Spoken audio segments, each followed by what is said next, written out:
The tragedy at 674 East 136th Street has rocked communities from the Bronx to Washington Heights.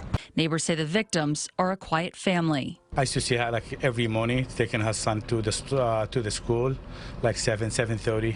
You know, when I came to open the store, and very nice people. Now, this morning, police say they are unable to confirm the relationship between the three victims, but say this is being investigated as a triple homicide. It's unclear what led to the violence, but right now, sources tell us detectives are currently not looking at this as a murder-suicide, though that is also not being completely ruled out. We just want justice, man. What went down, it was brutal, you know, it just doesn't make sense. It was a happy family that we know, you know. The family was really nice. We're gonna miss them, though. It appeared to be a normal day for the family leading up to their murders. Surveillance video at the nearby bodega shows 33-year-old Hanoi Peralta at the counter. She buys something and just she leave like normal. Balloons were left on the entrance of the apartment building Sunday night, along with handwritten messages for the lives lost. Loved ones were seen walking out of the home too emotional to speak. Mi hijo is the best father in the world. He got two daughters. He got a 19-year-old son, and he have a Kaden, my baby, my baby, man.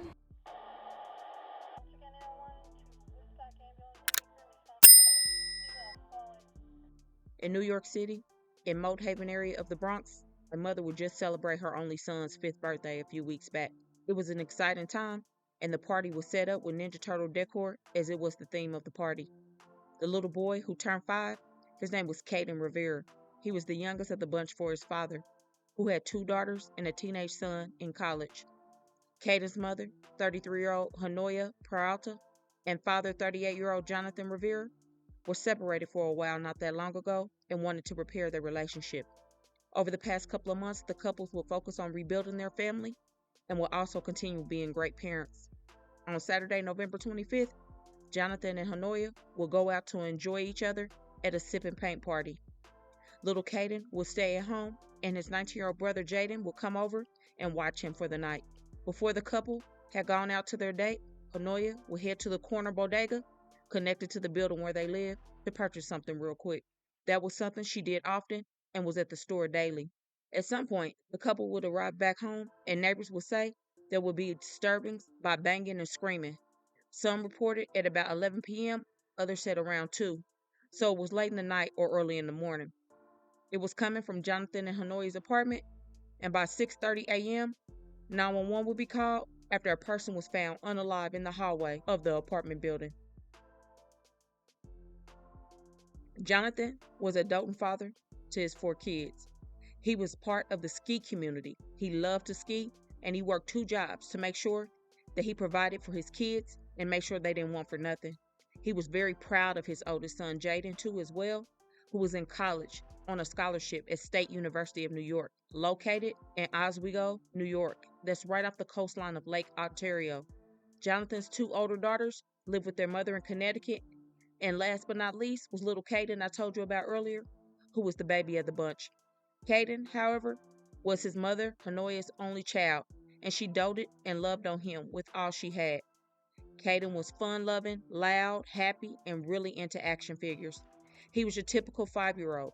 Hanoya, by trade, had been an Avon salesperson, and she loved her job and was always down to show off the benefits of the products she was selling online. Hanoya was said to have a beautiful soul, super funny, and will go out of her way to help others. Sadly, this beautiful family would be hit by a tragic blow on the morning of Sunday, November 26th. After police arrived on the scene and did an investigation, it would lead to someone allegedly hearing voices that said they should unalive their family. What was said to have happened that early morning would terrify our community and leave them lost for words.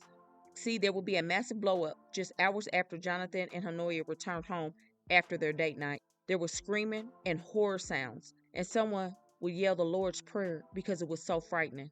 Around 6:30 a.m. the next morning, another neighbor will walk out and find bodily fluids all over and a man on the ground.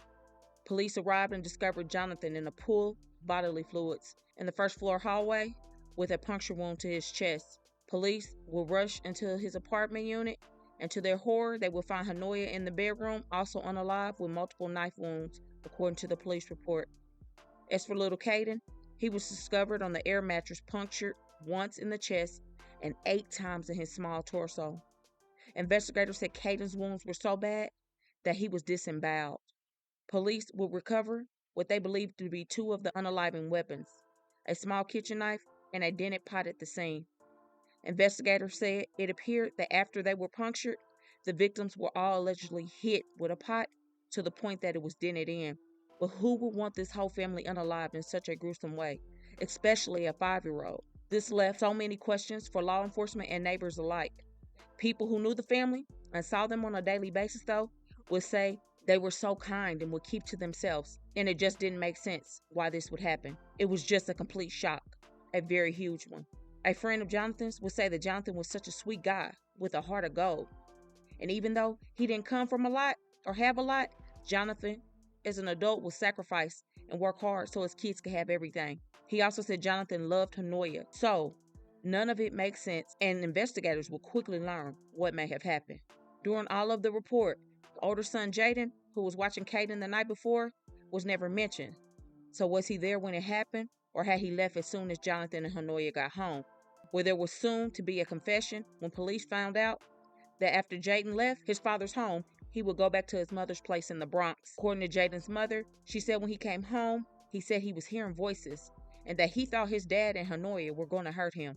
The mother said before he went to babysit his little brother, he said the same thing, so she called the ambulance late Sunday afternoon, and Jaden was taken to Westchester Medical Center, where police say the teen allegedly confessed that he had unalived someone. Detectives then got a search warrant for his mother's apartment, and they found bloody clothes and a pair of sneakers that matched a bloody footprint at the crime scene. Jaden is currently undergoing a psychiatric evaluation at the Westchester Medical Center, and detectives said they are working on building a case to charge him with 3 counts of unaliving at a future date. What do you think should happen to this 9-year-old boy? Do you think he should be considered as a person that had temporary insanity and not serve jail time and instead be in a mental institution? Let me know your thoughts or what you think will happen to him. I mean, to do what he is alleged to have done is sickening to my stomach. His own father, little brother, and stepmother. I don't have the mind to understand what made him snap. He was in a great school, and he was said to be a good kid. Do you believe that there were signs missed early on by his family that he needed help? Sadly, whatever we may believe will not change the fact that a family was completely destroyed for no reason. It's truly devastating. My deepest thoughts and prayers are with this family and to all who love them. And please don't forget to comment your thoughts and prayers for this family too as well. And don't forget to hit that like button and share to keep your people aware. Life is definitely so unfair, but all we can do is pray and stay woke. Things change quickly.